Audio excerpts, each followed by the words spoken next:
இந்திய பெருங்கடல்ல நம்ம ஊர்ல இருந்து ரொம்ப தூரத்துல இருக்கிற ஒரு குட்டி தீவு தான் டியாகோ கார்சியா. ஆனா அங்க இருக்கிற அமெரிக்கா மற்றும் இங்கிலாந்தோட ராணுவ தளத்தை குறி வச்சு ஈரான் ஒரு பயங்கரமான ஸ்கெட்ச் போட்டிருக்காங்க. இதுவரைக்கும் ஈரான் செஞ்ச தாக்குதல்கள்லயே இதுதான் ரொம்ப தூரமான ஒரு முயற்சி. அப்படி என்ன நடந்துச்சு? அமெரிக்க அதிகாரிகள் சொல்றபடி பார்த்தா 2 மீடியம் ரேஞ்ச் பாலிஸ்டிக் ஏவுகணைகளை ஈரான் ஏவி இருக்காங்க. அதுல ஒன்னு பாதியிலேயே ஃபெயிலியர் ஆகிடுச்சான்.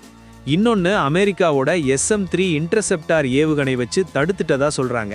பட் வெயிட், அந்த தடுப்பு உண்மையிலேயே சக்சஸா இல்லையாங்கிறதுல இன்னும் ஒரு சின்ன குழப்பம் ஈடிச்சுக்கிட்டே இருக்கு.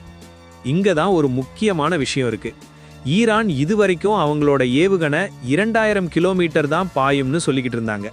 ஆனா இப்போ 4000 கிலோமீட்டரை தாண்டி குறி வச்சது உலக நாடுகளை, குறிப்பா நேட்டோ நாடுகளை தூக்கம் இல்லாம செஞ்சிருக்கு. ஏன்னா இதே 4000 கிலோமீட்டர் கணக்க வச்சு பார்த்தா பாரிஸ், லண்டன் போன்ற ஐரோப்பிய நகரங்கள் கூட ஈரானோட டார்கெட் லிஸ்டுக்குள்ள வந்துடும். இந்த தாக்குதலுக்கு அவங்க பயன்படுத்திய ஏவுகணை கோரம் ஷாகர் 4 இருக்கலாம்னு சந்தேகிக்கப்படுது.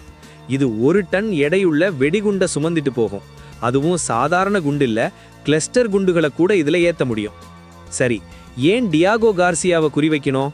ஆசியா, ஆப்பிரிக்கான்னு எல்லா பக்கமும் அமெரிக்கா தன் அதிகாரத்தை காட்ட பயன்படுத்துற ஒரு மெயின் ஹப் அது. இவ்வளவு நாள் அந்த தீவு பாதுகாப்பா இருக்குன்னு நினைச்சாங்க. ஆனா ஈரான் இப்போ அந்த நம்பிக்கையை சுக்குநூறா உடைச்சிருக்காங்க.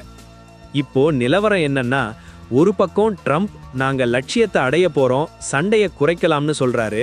ஆனா இன்னொரு பக்கம் அமெரிக்கா ஆயிரக்கணக்கான மெரீன் வீரர்களையும் போர்க்கப்பல்களையும் அந்த பகுதிக்கு அனுப்பிட்டே இருக்காங்க.